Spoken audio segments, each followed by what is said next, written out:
तो REET paper leak को लेकर प्रदेश में बवाल मचा हुआ है। भाजपा सीबीआई जांच की मांग को लेकर सड़कों पर है, तो सरकार एसओजी पर ही भरोसा रखने की बात कर रही है। पूरे मामले पर हो रही राजनीति के बीच बेरोजगारों को न्याय मिलने की उम्मीद पर सवाल उठ रहा है। आखिर कैसे, देखिए इस खास रिपोर्ट में।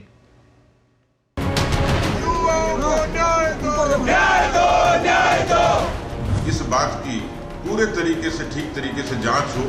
इसकी इंक्वायरी किसी बाहर की संस्था से होनी चाहिए ताकि हम सबको विश्वास हो और इन लोगों को भी विश्वास हो जाए। खाली आप भरोसा करते जाओ, ऐसा माहौल बना दो। कोई सीबीआई की बात कर रहा है, इसलिए रीट के मामले में कोई नहीं बचेगा। सरकार और एसओजी पे पूरा विश्वास करना चाहिए। दूध का दूध, पानी का पानी हो जाएगा। सुन रहे हैं आप, सूबे के 16 लाख अभ्यर्थियों के भविष्य से खिलवाड़ होने के बाद हमारे नीति नियंता क्या कह रहे हैं।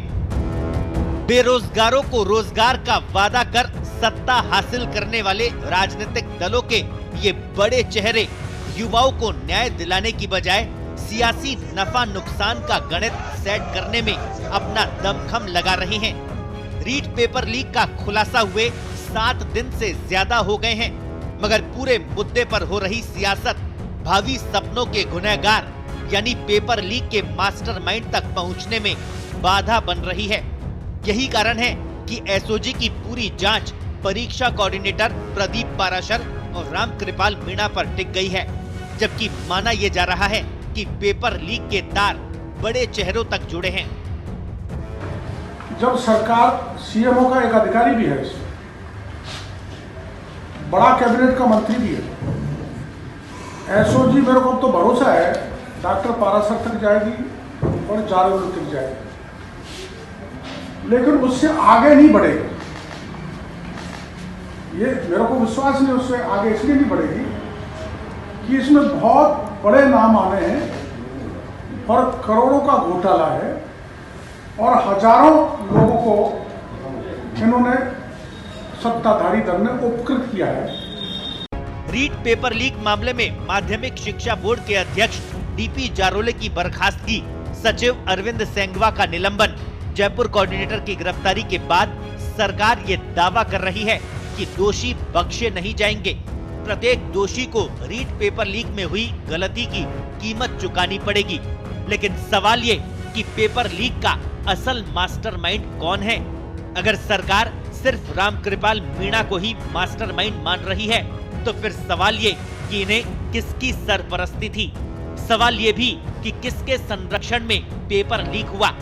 पेपर लीक का असल सच तो जांच के बाद ही सामने आएगा, लेकिन फिलहाल मामले की जांच कौन करे, इसे लेकर ही राजनीति चरम पर है। जहां सरकार एसओजी की कार्रवाई को उचित बता रही है, तो बीजेपी सीबीआई जांच की मांग को लेकर सड़कों पर है। सुभाष गर्ग खुद कहते हैं कि डॉक्टर जारोली से उनके निकट के संबंध है।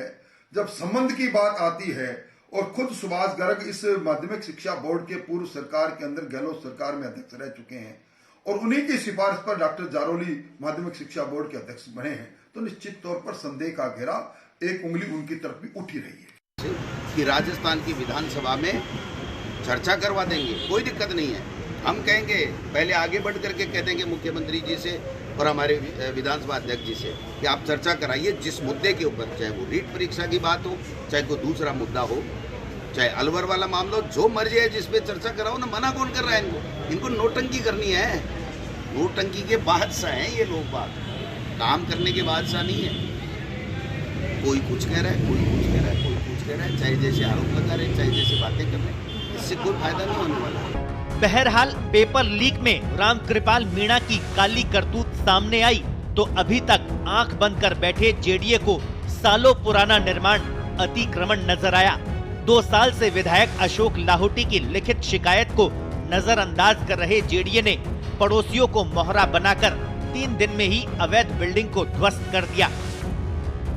हमें कोई प्राइवेट व्यक्ति से टेलीफोनिक हमें सूचना मिली थी कि मैं उसी क्षेत्र में रहता हूं और इसने ऐसे से सरकारी जमीन पे अवैध कब्जा करके पूरा संचालन और ये पूरा वहीं कर रहे हैं। अब सवाल ये कि किन अधिकारियों की शय पर रामकृपाल मीणा को इतने सालों तक सरकारी जमीन का लाभ लेने की छूट दी गई।